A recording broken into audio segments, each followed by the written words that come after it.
Hey guys, what's up? Welcome back to online classes and have a pleasant morning to all of you.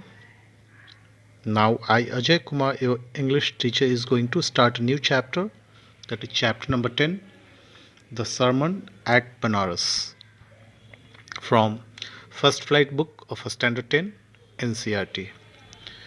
So, guys, today we will learn this chapter explanation line by line in Hindi as well as in English. And it is written by Betty Crenshaw. We will go through the full text explanation in Hindi and we'll see later on the summary of this chapter as well. So let's start. Before you read, use a dictionary or ask for your teacher help as you discuss the following questions in groups. तो ये काफ़ी ज़रूरी है कि आपको अपने पास dictionary रखना पड़ेगा. इसमें बहुत सारे ऐसे phrases and like words use किए गए हैं, वर्ड मीनिंग्स ऐसे हैं जो कि आपको अंडरस्टैंड करना and you have to learn, you have to practise that. आपको उसके ऊपर प्रैक्टिस करना होगा. So the first thing comes, that is what is a sermon. sermon क्या होता है, वो पहला चीज़ है. And is it different from a lecture और a talk? Can this word also be used in a negative way or as a joke? As in my mother's sermon about getting my work done on time. This is a sentence जिसमें sermon को जो है हिंदी में उपदेश देना बोलते हैं. आप लोग भी बहुत बार इस शब्द का यूज़ आप लोगों ने किया, उपदेश मत दो मुझे उपदेश मत दो, है ना. तो इस तरीके की बातें हम लोग बोलते हैं शर्मन के बारे में. लेकिन यहाँ पे शर्मन का मतलब क्या है, राइट? शर्मन का मतलब यहाँ पे क्या है, that we have to understand. So basically sermon is like you can say it's a religious talk. एक तरीके का क्या है, रिलीजियस टॉक है जिसमें धर्म के बारे में आपको धार्मिक बातें बतलाई जाती है और उसके बारे में बहुत सारी उससे जुड़े हुए चीज़ों को बताया जाता है. Second is find out the meaning of the words and phrases given in the box. Afflicted with, be composed, desolation, lamentation, procure, be subject to. तो इन सारे शब्दों का, इन सारे वर्ड मीनिंग्स का मतलब क्या होता है, I better leave it on you people. आप लोगों के ऊपर छोड़ता हूँ, आप इसको ढूंढें और उससे सेंटेंस बनाने की कोशिश करें. That will be quite helpful.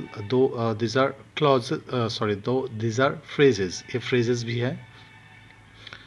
Now third is, have you heard of the sermon on the mount? Who delivered it?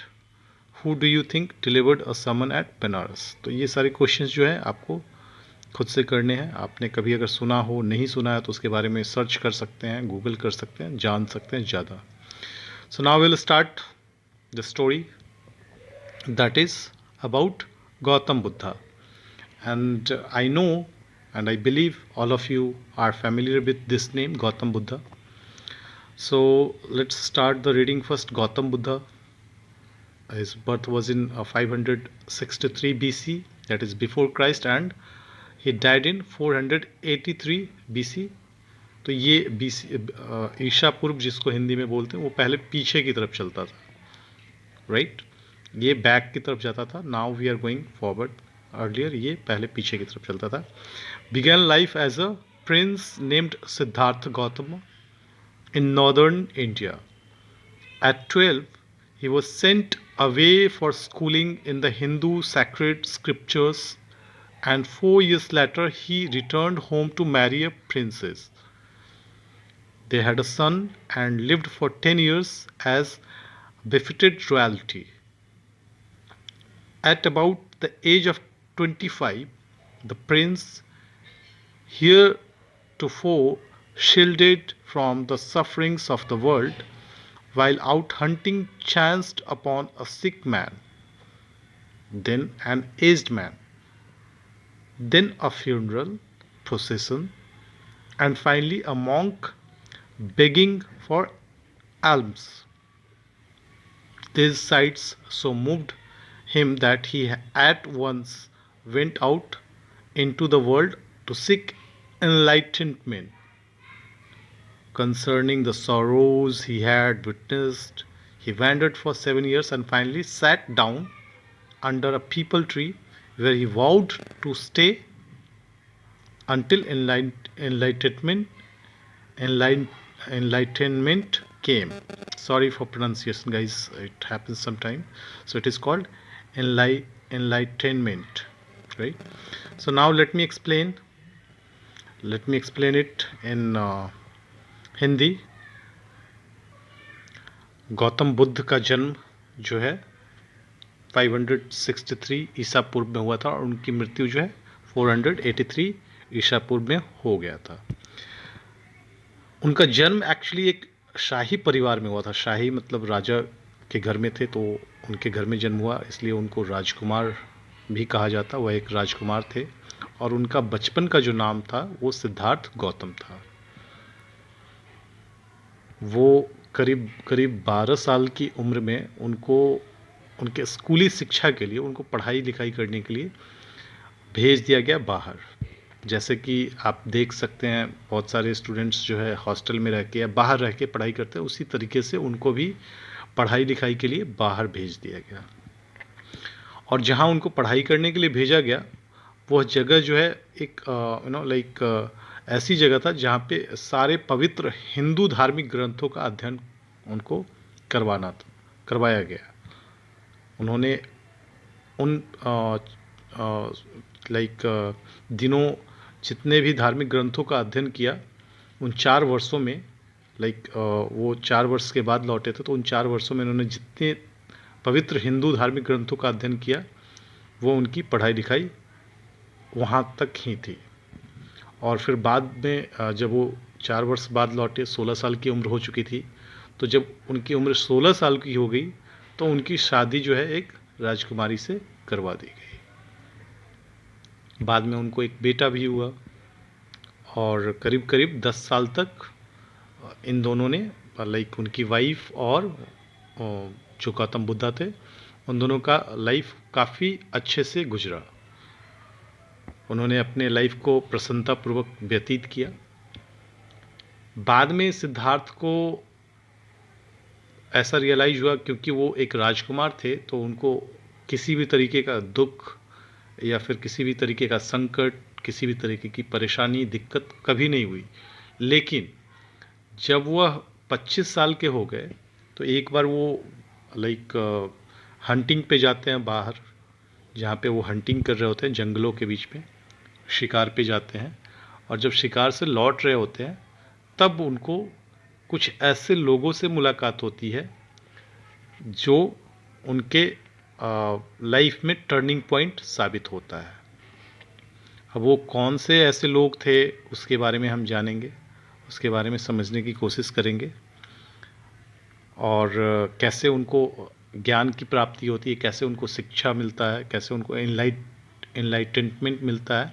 Now enlightenment is like a state of high spiritual knowledge. आप हिंदी में उसको मोक्ष भी बोल सकते हैं. एनलाइटमेंट का मतलब मोक्ष होता है. तो जब वो वापस आ रहे होते हैं जंगल से शिकार करके, तो उनको जो है एक बीमार व्यक्ति दिखता है, फिर उनको एक बूढ़ा व्यक्ति दिखता है और फिर उनको एक शय यात्रा लाइक यू कैन से कि फ्यूनरल प्रोसेसिंग, जो एक शव की यात्रा होती है उसको हम लोग शय यात्रा बोलते हैं. ये सारी चीज़ों को देखने के बाद उनको जो है दुखों के बारे में पता चलता है. उनको फिर एहसास होता है कि इस संसार में दुख भी है. चूँकि वो राजकुमार थे, वो महल में रहते थे, तो उनको किसी भी प्रकार का कोई दुख या संकट कभी देखा नहीं था उन्होंने. और अंत में वो एक भिक्षु से मिलते हैं जो भीख मांग रहा था. भिक्षु लाइक बेगर, यू कैन से बेगर, जो भीख मांगता है. तो भीख मांग रहा था, उसका जीवन की वास्तविकताओं से पहला साक्षात्कार था. इट मीन्स कि गौतम बुद्ध पहली बार लाइफ में 25 साल की उम्र में उनको जीवन की वास्तविकताएं क्या है, जीवन का सच्चाई क्या है, ये पहली मीटिंग थी उनकी। और इन सारे दृश्यों को देखने के बाद वो जो है काफ़ी उदास हो जाते हैं। उसके बाद उन्होंने सांसारिक सुखों को त्याग देने का प्रण कर लिया। उन्होंने बोला कि मुझे जो सुख दिया गया है एज अ राजकुमार, मुझे वो सारी सुख नहीं चाहिए, मैं भी इन सारे सुखों का त्याग कर दूंगा, मैं उन सारी चीज़ों को छोड़ दूंगा। उससे उसने अपना जीवन को छोड़ दिया, उन्होंने अपने जीवन को छोड़ दिया और बाद में भिक्षु बन गए। वह संसार में आध्यात्मिक ज्ञान की खोज में निकल पड़े। Now enlightened after 7 days, he renamed the tree the Bodhi tree of wisdom, and began to teach and to share his new understandings.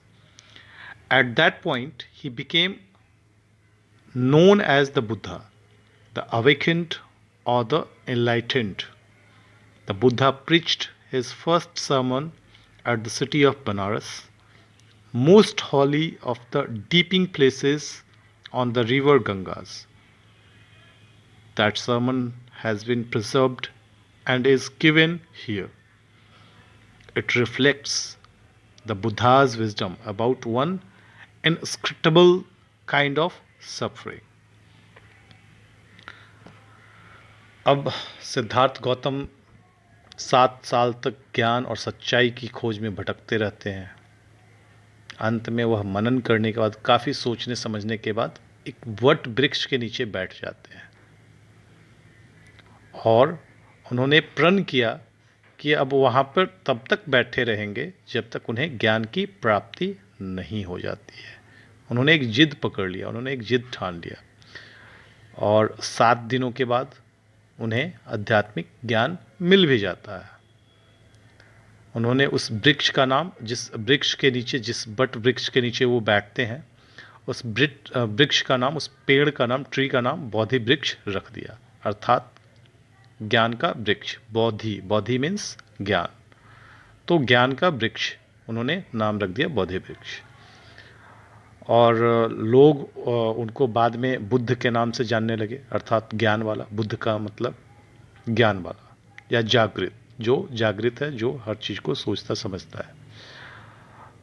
उसके बाद उन्होंने शिक्षा देना, ज्ञान और सच का संदेश देना, इस सारे लोगों के बीच में फैलाना शुरू कर दिया। इसको उन्होंने आरंभ कर दिया। नाउ बुद्ध ने जो है अपना पहला जो उपदेश, जिसको सरमन बोलते हैं, रिलीजियस उपदेश जो है, उन्होंने बनारस में दिया, और वह भी गंगा के तट पर बैठ करके, जो कि सबसे पवित्र स्थान माना गया है, वहाँ पे उन्होंने अपना पहला उपदेश दिया। उनका पहला उपदेश रहस्यमयी कष्ट अर्थात मृत्यु के बारे में ज्ञान को दर्शाता है कि कैसे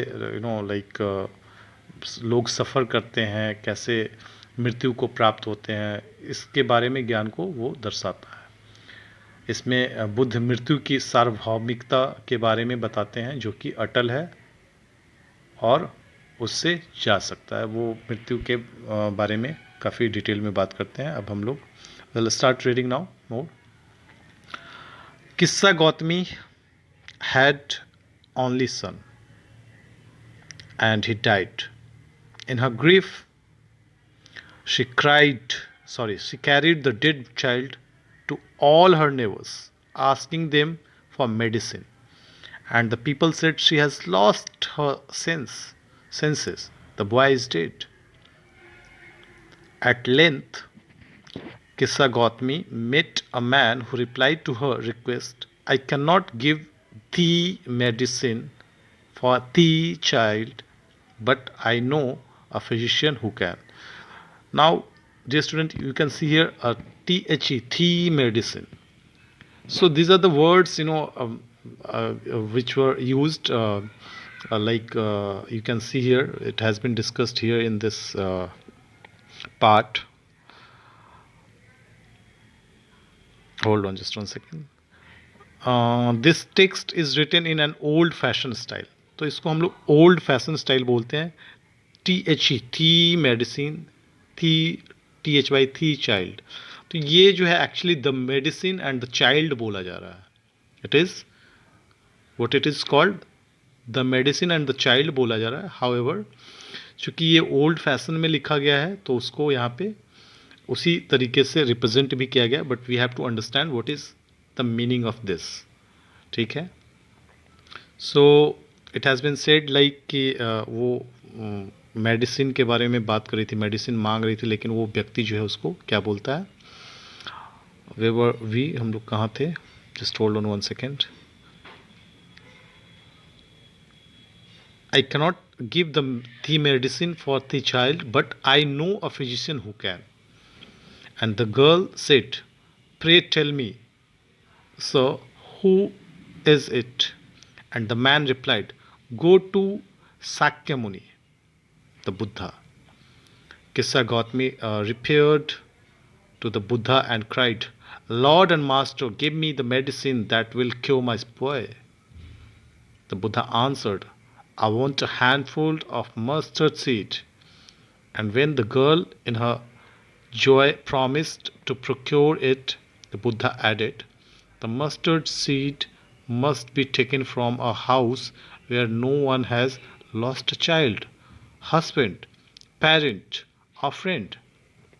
Poor Kissa Gautami now went from house to house, and the people pitied her and said, here is mustard seed, take it. But when she asked, did a son, a daughter, a father, or mother die in your family?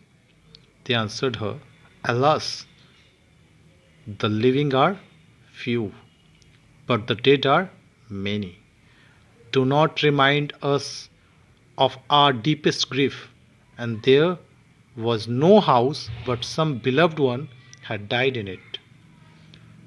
Kissa Gautami became weary and hopeless and sat down at the wayside watching the lights of the city.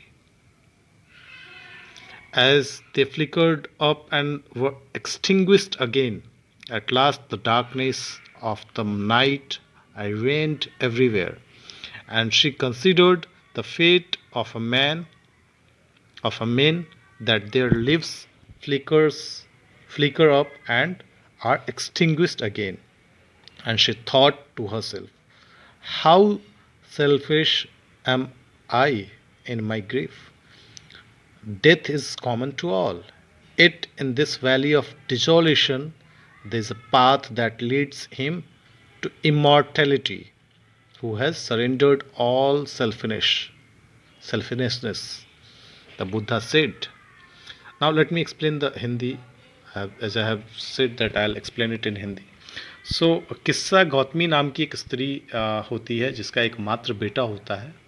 और किस्सा गौतमी का बेटा जो है उसको उसकी मृत्यु हो जाती है एक दिन, और वह चाहती है कि उसका बेटा फिर से जीवित हो जाए. वह चाहती थी कि कोई ऐसी औषधि मिल जाए, कोई ऐसा मेडिसिन मिल जाए जिससे उसके बेटे को जीवित कर दिया जाए. और इसके लिए वो हर पड़ोसी के यहाँ जाती है, घर घर जा कर के उससे दवाई की मांग करती है, उसको बोलती है मेडिसिन दे दो, जिंदा हो जाएगा. तो लोग उसको पागल घोषित कर देते हैं. कोई भी ऐसा करेगा तो उसको पागल घोषित कर दिया जाता है. आखिर उसे एक आदमी मिलता अंत में, और उसने उसको सलाह दिया कि वह बुद्ध से मिले, और बुद्ध से मिलेगी तो कुछ ना कुछ उपाय हो जाएगा. तो वह बाद में बुद्ध के पास जाती है, और जाने के बाद उनसे प्रार्थना करती है कि वह उसे कोई ऐसी औषधि दे ताकि उसका बेटा फिर से जी उठे. तो बुद्ध जो है काफ़ी सोचने विचारने लगते हैं. काफ़ी गहरे विचार के बाद बुद्ध जो है उस औरत से बोलते हैं, किस्सा गौतमी से बोलते हैं कि ठीक है, तुम जाओ और एक मुट्ठी भर सरसों के बीज ले आओ, लेकिन एक शर्त साथ में रखते हैं. शर्त क्या था? उस मतलब जिस घर से भी वो सरसों उसको मतलब मिलेगा या लाएगी, उस घर में कभी भी कोई व्यक्ति नहीं मरा हो. उसी घर से वो सरसों लेके आएगी, तभी जीवित हो पाएगा.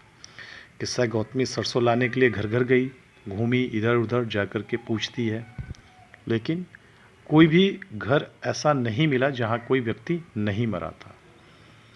मगर ऐसा कोई घर नहीं मिला जहाँ कभी किसी की मृत्यु नहीं हुई। ये सारी चीज़ों को सोच करके वो काफ़ी उदास हो गई, और शाम हो चुका था, काफ़ी थक गई थी वो, तो इसलिए थकने के बाद वो बैठ जाती है।